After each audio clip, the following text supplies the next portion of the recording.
What's going on, everybody? This is Eric here from ParaFlinch, and welcome to another video of ours. Today we're going to go over a lot of things that have to do with being an organizer, a judge, and all that fun stuff. Basically, this is for those that just got their professor license or are not too familiar with the dashboard.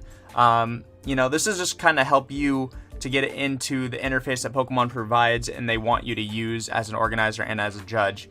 A lot of this stuff that we had to learn this stuff from word of mouth, just asking people questions, going over the forums, which I'll show you that today, and as well as just, figuring it out on your own. So this is kind of just like something to supplement all that stuff for those that, maybe you have your own league and you don't have people to reach out to. Maybe all you can talk to are people just on the forums, and it's kind of hard to find somebody who's been a veteran in your area, that have been around.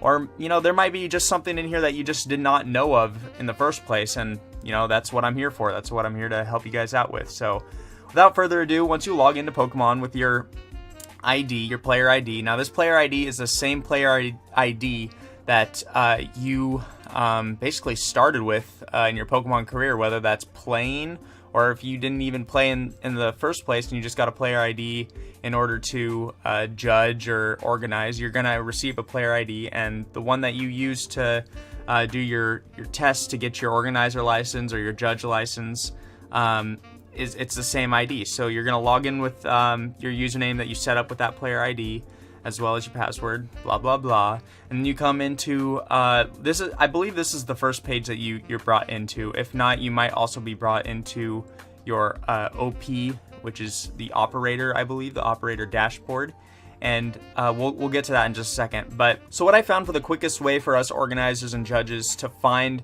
all the relevant stuff is by just going to the My Play Pokemon page.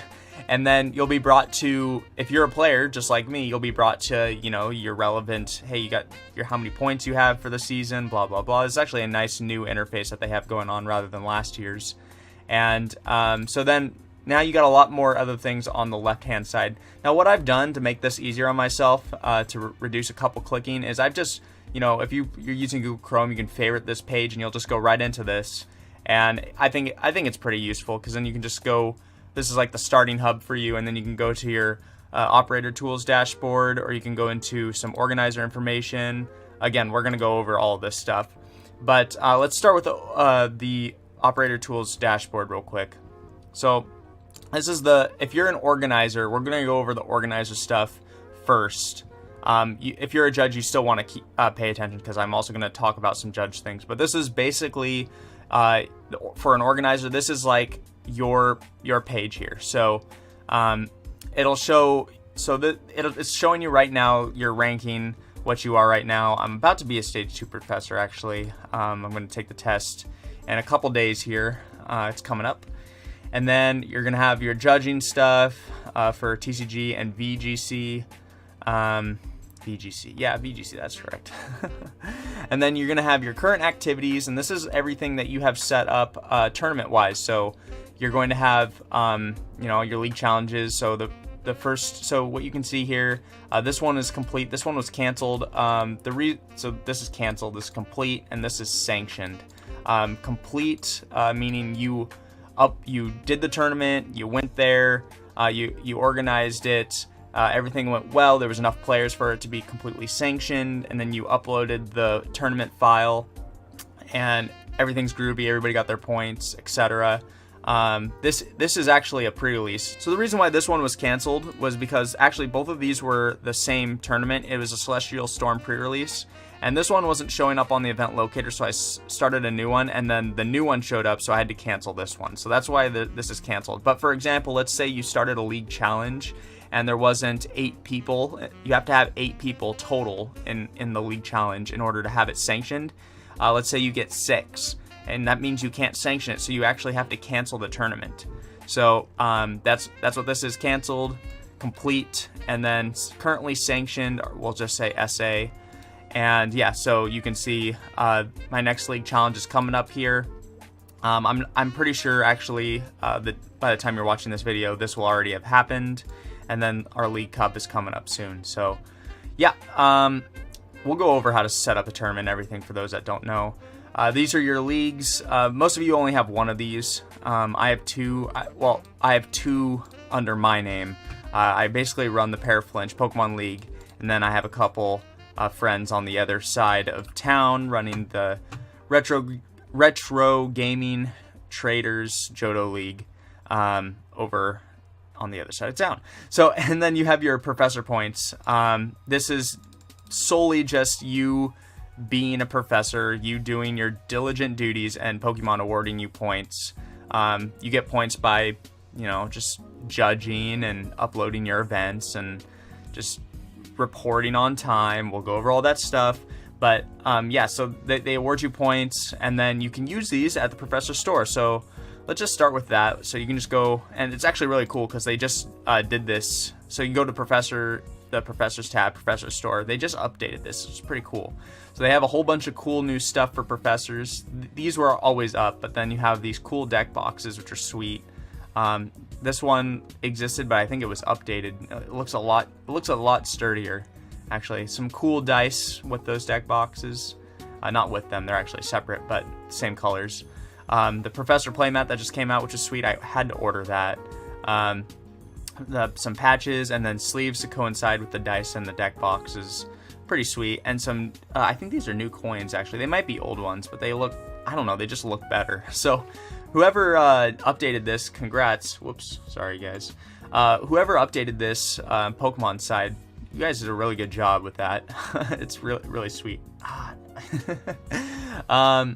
So yeah. So let's go ahead and just go into one of the leagues. So how I said, like, this is like for organizers. This is like your page. Well, the reason why is because you can see your current activities and you can see your leagues. And let's just go ahead and jump into your league. So this is my league, but you just jump into yours, and then you got a whole bunch of stuff here. Your league ID. This ideally after you've applied for a league, this is going to say approved. Your status. So hopefully it's active. If it's not active, it means that you haven't ordered on time or you haven't submitted a report on time, and there's some problems there. You can do some communication with, they have really good communication. When I first started, there's only one guy that I could actually talk to that would help me, and even then it was really hard just to get a hold of him. But now there's two people doing it, and the communication is spot on. Like, I will get a response within the next couple days, business days. That, I mean, to some of you that might not sound pretty good, but a lot of you that have been around for a while, like a couple days, that's like friggin' amazing, because back in the day I would be lucky to get a response in a couple weeks. So anyways, it's pretty awesome that they're a lot more responsive, and yeah. So I'm gonna blur out my phone number and my email here, but this is gonna be all your contact info. And if you want to assign somebody for a leader for the league, you can also do that here. If they help out at the league, them helping out. And then your venue address. This is like your go-to address, which I actually have to update because we're changing our address. Past seasons, this will populate once you start doing seasons after seasons, and then shows your past League Cup attendance. It was really low because people were getting burnt out of the end season there. You got your current season information here. You can add more players and submit a season report. So you can only do this between like the end of, I usually check back like around the 26th at the end of each month and see if there's a button, because a button will populate right here and it'll say, what is it? Submit report. So it says something report, and then you go into it and you just, all it literally asks you is what players played, and then you submit what players played at your league. All it has to be is just one time they played at your league. You put it in your league, and then you submit the report, and then another button will show up within the same day or the next couple of days, but before the end of the month. This is key. You have to do this every single month, or else you're gonna get in trouble with Pokemon, and either your league's gonna show season not active. You're not going to be able to get your supplies for your players. You're not going to be able to sanction league cups or league challenges or pre-releases. It just gets really, you have a lot of responsibility here to do this every single month, and you just got to be on top of it, right? I mean, I set an alert for myself It populates on my phone and on my computer, like towards the end of the month. Hey, make sure you submit that report, make sure you order, so everything's good, because then you get your orders in every month, and it's really good once you just get in the habit of doing that, and you rarely run into any problems. Adding playtime. So let's go ahead and do this. So let's say this is your first time. Let's say you're starting playtimes for your league. So this is what you can do, which is awesome, is you can go to add more playtimes here, and then you can choose each day. So our leagues are on every week on a Friday. So I would just click all the Fridays. I usually do it a couple months out, so I don't so I have it planned out, and then like in a couple months, then I'll just add another couple of months, unless something changes or like it's a holiday or whatever, you do that as you will. And then you can change the time, and it sets every single Friday as that time. And then guess what? Your league is now on the event locator, and it will be there for every single date that you have. It looks like I'm coming up to about a month. I have a month left till I have to redo all this. So there you go. That's how you set up your league times. Add more players. So if you keep doing this throughout the whole month, then reporting will be super easy. You don't have to put everybody in at the end of the month. You can just add the players, they'll stay in your league, and then you just click the little box right next to their name if they were at your league this month, and then they were there, and then you just add them to your report, and it's all good. So upcoming league challenges for the league, upcoming league cups, pretty self-explanatory. Games played at the league, so you can set your league up for trading card and video game.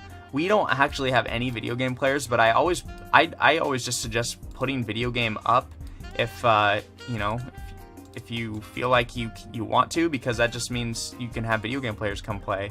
And there you go. If there's enough audience for it, why not, right? So just be wary of that. But if you don't know anything about the video game, maybe not add the video game. I used to play the video game, so I was like, man, why not? So. But yeah, be wary of that, I suppose, if you set up your league that way. Yeah. So here's your league calendar, and you got all the dates highlighted for you when league is. And that is pretty much everything that you need to know for the league. Yeah, so like I said earlier, the two things that aren't shown up right now is because it's not towards the end of the month yet. There'll be an order submit button, or report button, excuse me. There'll be a report button first. And then you're going to add all the people that were at your league. You're going to submit the report, and then the same day or a couple days later, an order button will come up. And then this is your order information button, and it'll show what you have on order that's coming to your address. Or if you don't have anything ordered, you'll see that there too. But there'll be a button that says order kits or order, submit order, or something like that.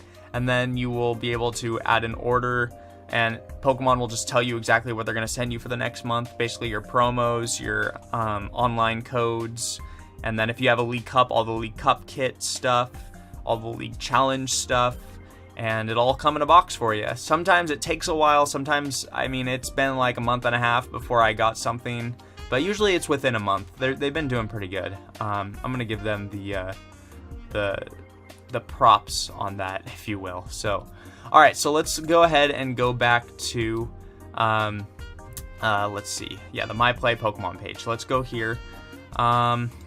That's in the player information, right? We don't need to know player information. We went over the OP tools dashboard. You're overpowered. The operator tools dashboard. And then let's go ahead and go to organizer information. So there's a bunch of different things here. Favorite addresses. That means you can just add a bunch of addresses like for your house. So your personal home. So you can have Pokemon send you all of your kit stuff for your leagues or your league, and then that's basically it. You just add your addresses there. Maybe even your venue addresses you can add there, just so you can just have them on file. Create a tournament. So this is the main button you're going to go to in all of this right here. You're going to go to this the most. We'll come to that after I go over all these. Apply for a new league venue. If you have not applied for a league yet, this is where you do it. Boom, bada bing. Player ID. So this is what every league needs to do. You need to go here. You need to print more player IDs. And what it does is you generate an ID booklet, and it'll give you like 30 different IDs that you can just print out anywhere. and then cut it out and then give them out to players when they need a new ID, people that don't have any IDs for new players. So go ahead and do that. As you can see, I've done this like once every year. I mean, it's rare that you get new players. Well, no, it's not really rare. Just generate a player ID booklet and have it on you, because I think I get a new player maybe like once a month, so maybe 1 or 2. And it's cool to get new players. I mean, that's what we're here for, right? We're here to encourage new people and just, you know, get them into the game. It's the next generation, man. Yeah. So then you have my orders. It's the same exact button as what we saw before on your league page.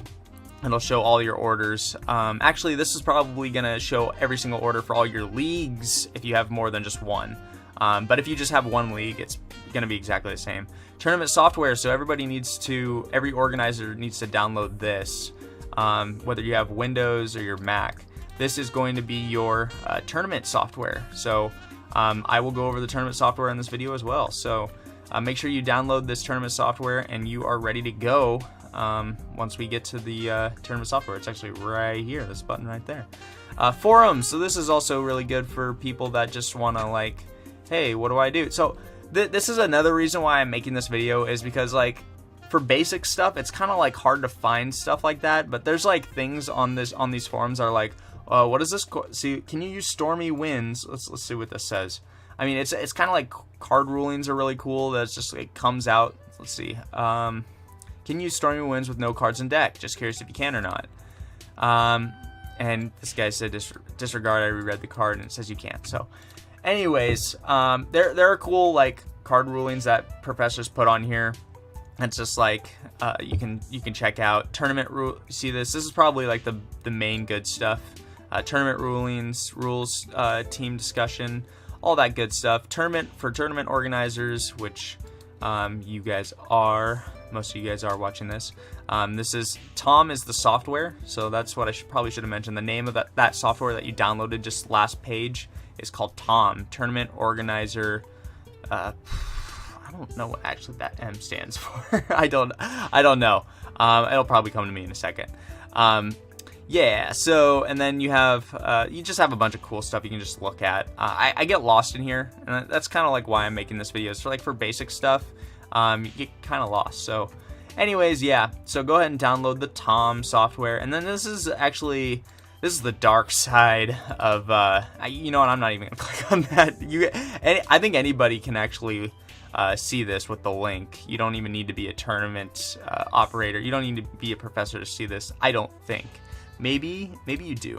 I'm not entirely sure, but this is the tab that you keep to see who's banned and who can't be playing and all that stuff. And we don't need to talk about that. That's the dark side of Pokemon. It needs to be dealt with, though. It needs to be dealt with. There needs to be diligence. Anyways, let's go to the next tab. We'll go over the software at the end here. We'll tag that on at the end. Also, judges, be aware, like what I'm going over. All this stuff, you know, judges for the forums. Like if you need card rulings, a lot of that stuff's going to be in the forums. So yeah, this is going to be your buddy for judging stuff. We'll also go at the end. There's another like page for like relevant card rulings and stuff provided by PokeGym, which isn't on the main Pokemon website. But we'll go over that. Well, don't worry about that. So let's go ahead and go to the professors. Go ahead and go to the overview. You're probably used to this because when you took the test, you had to read up on a bunch of this stuff. Some of those questions just aren't straightforward. So that's just an overview. Core values, that's exactly what I was just saying. Like you probably had to read about a lot of that stuff. We already did the professor store, and then more forums for professors. I think it's exactly the same thing that we just saw. Yes, it's exactly the same. So there you go. That's everything you need to know in the interface on the Pokemon website. So let's go ahead and open up the tournament software. There we go. Okay, so when you first log in, also I highly recommend when you first log in, it'll ask you to register. It'll ask you for a username and a password. Write that thing down and keep it like in your phone, or just keep it on you, because I forgot. Well, if you forget your password or like your username or whatever, just because it's like, I think it has to be different from your main one. Maybe not. It might just be It might just be me being dumb, but like, just write it down and keep it. It's kind of like a hassle if you just forget it or whatever. So anyways, so that's about it. You guys can read this and I am done. No, I'm just kidding.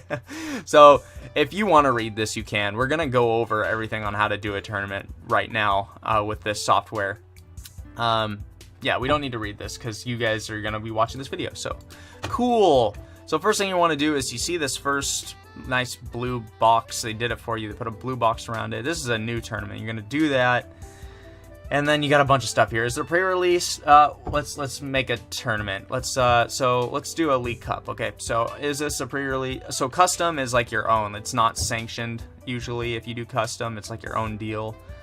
So just don't do that if this is sanctioned. Just follow their guidelines that they got going on here. They're already pre-established tournaments. So is this a pre-release? No. Is this a league challenge? No. Is this a one-day championship? This is what's confusing. This is probably one of the most confusing things here. This is a League Cup. Okay, the one-day championship, that is a League Cup. Yeah, it's weird, but just keep it in the back of your mind. This is a League Cup. This is a regional 2-day championship. VGC premier event. Video game, that's basically a league challenge for VGC. Yeah, so by clicking this, it already does everything for you. This is a trading card game. This is going to be a Swiss structure. You all know the whole dealio. So let's just let's put a fake League Cup in here. League Cup. Just do like an old one, like Sun and Moon, like the first expansion, Sun and Moon. You're gonna usually name this exactly what you named it when you created the tournament. Oh, we should go back to that actually. I think we should do that. We're gonna go back. We're gonna go back after this about creating the tournament, because when you create a tournament, you're gonna get a sanctioned ID. Let's actually just jump back to that right now. So let's just say I'm doing this. Okay, let's just say that I'm doing this League Cup here. So actually, I don't even need to go in this information. So this is a League Cup that we're gonna have on October 7th. Here's your tournament ID. So I just would copy this name, you know. See, League Cup, Celestial Storm, ParaFlinch. I would copy that whole name, and then I'd copy the tournament ID, and then you go back into the tournament manager, and then the sanction ID is that tournament ID. There it is. And then I'm just gonna name this. What was it?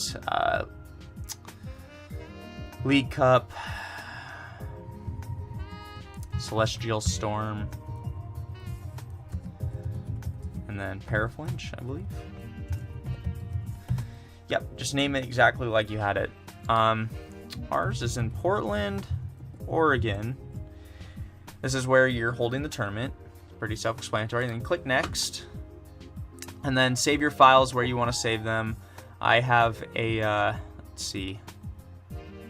I'm just going to save it here. I mean, I have my own folder for tournament files, but I don't want this to get lumped in with, cannot create output database file. Why? What is going on? Okay guys, so sorry about that. So the whole reason why I wasn't able to use that tournament, that League Cup, is because it's scheduled for October 7th, and they know that it's not October 7th yet, so you couldn't use that ID to register that tournament right now. So what I did was I basically made a custom one and no ID, just so we can simulate the results here. So just pretend like it's the League Cup. So anyways, I moved this box down because I didn't want to show all the players' names, their birthdays, their IDs. I think I'd get in major trouble for that, so I'm not showing that. But what you're going to see when this, once you submit that first box with all of the tournament information, this will come up, step 2. And for new people that are organizing, and this is your first time using the software, you're not going to have any players in your log. You can barely see down here, it says My Players. So once you populate so you go here, you add their player ID, their first, last name, and their birthday, you add it, and it'll add them to that tournament, as well as it'll add it to your players roster, so you don't need to enter them ever again. So people that'll come and they'll be like, oh, Eric, I forgot my ID, and I'll be like, did you play in the last tournament, or did you play in one of our tournaments? They'll be like, yeah, and I'll be like, you don't need it, and so I can just click them in, and then they are good to go. But yeah, so make sure that you know, you enter their ID correctly. If not, you can always go into Pokemon.com, or you can even go in here and edit their ID later. But yeah, just, you know, make sure the birth date's right. The birth date is right. Player ID, first and last name. Yeah, and then just add it and you're good to go. You can also filter the names here. Once you start to get a lot of people, you can just type in like the first letters of their name and it'll bring up all the first letters of those names. So it's actually really cool. So anyways, once you do that, okay, I'm gonna add some players, and we're just gonna cut to like what it's gonna look like on a tournament. So 1 second. Okay, so I added 8 players. You'll probably see their information, but these are all buds of mine, so they won't mind. Sorry guys if you do mind, I apologize. So we have round time. So this will, if you chose the League Cup or the League Challenge, this stuff should all be filled in for you. You shouldn't need to worry about any of it. But for a League Cup, the round time is usually 30 minutes for Swiss. And then, no, you don't do this stuff. This is no-no. This is a no-no. Single elimination cut. No, it's not, because it's Swiss. And then total, it'll show you how many players you have, number of flights. That's already predetermined for you. That's based on how many number of players. I think you have to, if it gets to, I think like the internet's level, like this actually matters, right? Because you have, I think that's like pod A and pod B. And then you have your rounds. There's 8 people, so it determines that there's 3 rounds. So basically, if you ever have questions about what the tournament software is doing, like players will ask you questions, and you just be like, "That's what the software told me to do." I mean, that's Tom for you. I mean, you probably have heard that, and you've probably heard other people, other organizers say that. It's true. Like Tom just determines it for you. You can't really update. You can't edit any of it really. So yeah, I mean, that's, and then you have your start. It just tells you how many number tables you need to have to set up. And then yeah, so this is all just, you can read this. I mean, this is just saying, yeah, it'll just shrink the players or shrink the table numbers or whatever. I mean, you don't need to touch this stuff anyways. So then you can verify. Yep, looks good. So then I would click start, and then it'll show the roster for all the players. And what you can do, oh, this isn't the roster, this is just the information. So you can print off this roster. Wait a second. Here's the player roster. So you can just print this off and show and post it. Like if you have I suggest if you're an organizer, you get a printer. You know, just get like a LaserJet monochrome, and super cheap. I mean, it's expensive at first, like it's $100, but then it just lasts you forever. And then just print this off, and then make sure everybody is like, say, "Hey guys, are you all on the roster? Because I'm going to start the tournament. If you're not on the roster, then too bad, too sad, I'm sorry." But then, like, yeah, if somebody does come up to you round 1, you'll have to add them in and then repair it. But just do this so you can avoid that at all costs. Let people see if they're in the roster. And then once you're done with that, you click View Pairings, and then yep, it's going to say this cannot be undone. You're going to continue. Yes, we're going to continue. And then you have your round 1 pairings. So then you print this off, post it, and then everybody gets started. And if you've ever played in a tournament, you know exactly how this goes. And you just rinse and repeat, blah, blah, blah. Whoever wins their round, you just go in, you click their name, you oop, I didn't start the round, sorry. You start the round, click their name, and then that goes away. Just keep clicking names. And then there you go. These would be the winners of round 1 that are green, and then the tournament's over. By the way, you have your timer up here to see how much time is left in the round. By the way, players shouldn't know this information at all costs. Then you go to View Match Records. You don't need to post that. I mean, you can, but I think it's unnecessary. Then you pair next round, and then View Pairings, and then, oh, by the way, every time you do View Pairings, with the pairings, the match slips come out. So if you want to print out the match slips, you print these out and cut them and then put them at the tables. So here's round 2 pairings. You go back, you start the round, and you rinse and repeat. Do this all the way to the end, and I will do this to the end because I want to show you how to report the actual file, the actual importance of the this whole lesson here. So let's go ahead and do that. Let's go ahead and view standings. So congratulations, Stanley Wong, you won. And then, yeah, so this is standings. So this was a League Cup, so, you know, 50 points. What is this? 40 points, 30 and 30. I can't remember. I think that's what it is. Or maybe it's 25. So after you have this, you can save the upload file, your tournament file, save it somewhere, save it as a name, save it to your desktop, and then go back to Pokemon. Then you go to their website, and then you click on this, and then you go to file upload to the actual tournament that it was on, choose the file, upload the file, save it, you're good to go, and everybody will have their points, everything will be great. If you have any questions, you can always comment, you can always ask me, you can always go to the forums, you can always ask people in your area, they will help you, no problem. But yeah, there you go, that's basically how to do a whole tournament, so with Tom. So yeah. If there's anything else you guys want me to do, please let me know. I think that's about it for the interface here. So yeah, if you guys have any other questions, please comment below, spread the word, and until next time, I'll see you guys later.